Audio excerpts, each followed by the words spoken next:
यार कश्मीर ही हमें लेके दे देते ना, जिस पर अब तक मसला बना हुआ है और अब मोदी खा गया है कश्मीर को।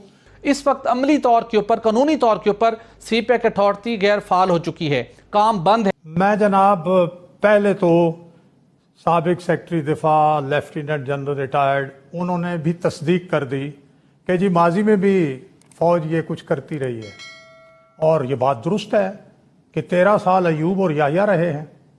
उसमें हम रात सोए याह्या खान के इस बयान पर एतमाद करके कि जनाब मजबूत हाथों में दिफा है मुल्क का।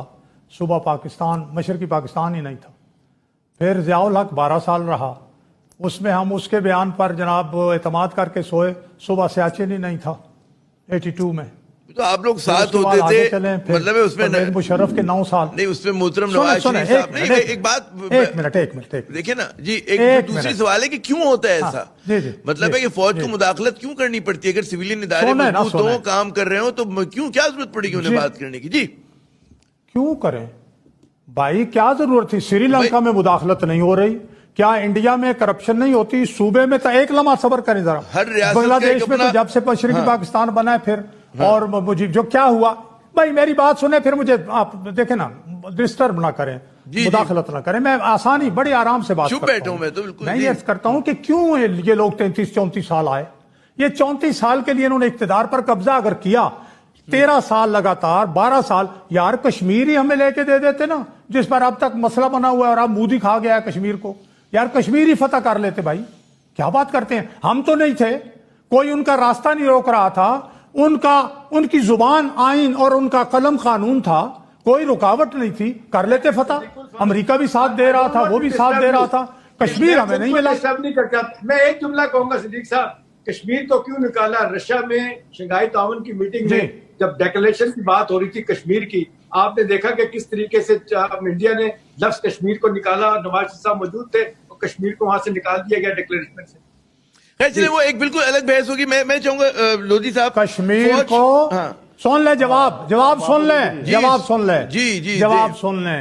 ये 21 फरवरी 99 जब आया है वाजपेयी यहां आकर, वो डिक्लेरेशन देख लें, कश्मीर लाहौर डिक्लेरेशन, और उसके बाद जब परवेज मुशर्रफ ने कब्जा किया तो इस्लामाबाद डिक्लेरेशन देख ले 2002 का। जनरल साहब ऐसी बात नहीं है, हमने भी तारीख पढ़ी है और मैंने तो किताबें लिखी हुई हैं। ये मजाक थोड़ा ही है क्या आप मुझे इस तरह कह के चुप करा दो? अच्छा लोधी साहब, एक तो ये रिस्पॉन्ड कीजिएगा, वो जाके देखें उस वक्त क्या नाम था उसका। एक मिनट, पहले तो अयूब खान को देखें, सिद्दीकुल फारूक साहब, जो पाकिस्तान की फौज का बाप था, जरा उसको देखें। सिद्दीकुल फारूक साहब, 64 में क्या हुआ, एक लम्हा 1964 में ऑपरेशन जिब्राल्टर के सारे कागजात बॉर्डर से पार चले गए। सुहेल, बहुत शुक्रिया आपका। हुकूमत नई कानून साजी कर रही है। पहले ये मामला ऑर्डिनेंस के तहत चलता रहा, अब हुकूमत चाहती है कि कौमी असम्बली में कानून साजी करवाई जाए। ऑपोजिशन हमारी सड़कों पर है, वो धरनों की, लॉन्ग मार्च की तैयारियां कर रहे हैं, तो कैसे हुकूमत ये काम असम्बली से करवाएगी? अब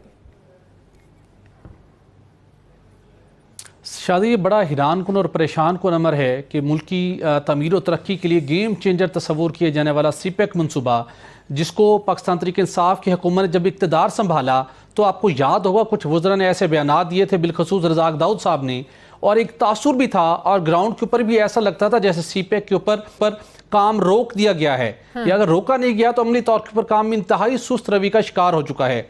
मीडिया के अंदर भी आवाज़ें उठी और प्राइम मिनिस्टर इमरान खान साहब ने इस तासुर को ज़ायल करने की कोशिश की कि सीपैक मनसूबे हुकूमत की पहली तरजीह का हिस्सा हैं। इस वक्त अमली तौर के ऊपर, कानूनी तौर के ऊपर सीपैक अथॉरिटी गैर फाल हो चुकी है, काम बंद है। और अब हुकूमत को ख्याल आया कि जो एक बिल पेंडिंग है कौमी असम्बली में, वजारत कानून ने कहा कि आप वापस ले लीजिए, क्योंकि जो ऑर्डिनेंस के अंदर कानून था उसमें हुकूमत ने बहुत सी अब तरमीम कर ली हैं।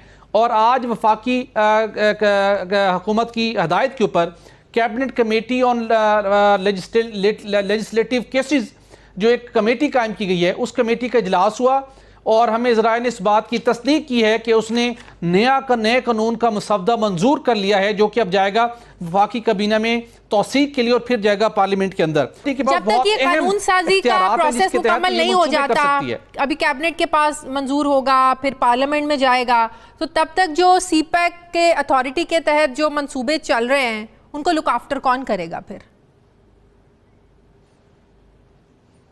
देखिए वो डेफिनेटली वो मंसूबे सुस्त रवि का शिकार होंगे, चूंकि सीपेक अथॉरिटी कानूनी और अमली तौर के ऊपर अब गैर फाल हो चुकी है, और नया कानून की मंजूरी के लिए जो हम देखते हैं कि पार्लियामेंट हाउस के अंदर हुकूमत को जिन मुश्किल और चैलेंजिंग सूरत हाल का सामना है, बहुत मुश्किल होगा कि ऐसे मौके के ऊपर अपोजिशन की राय हासिल करके वो इसको अप्रूव करा सके। लेकिन हमने देखा कि हुकूमत ने कुछ जो कानून मंजूर करवाने थे, ज्वाइंट सेशन कॉल करना पड़ा, उन्होंने मंजूर करवाए। मेरे ख्याल में प्रायोरिटी के ऊपर इस कानून को पहले ही पास करवा लेना चाहिए था कि अथॉरिटी किसी सूरत खैर फाल नहीं होनी चाहिए थी, लेकिन हुकूमत की लगता है कि तरजीहात में ये शामिल नहीं था।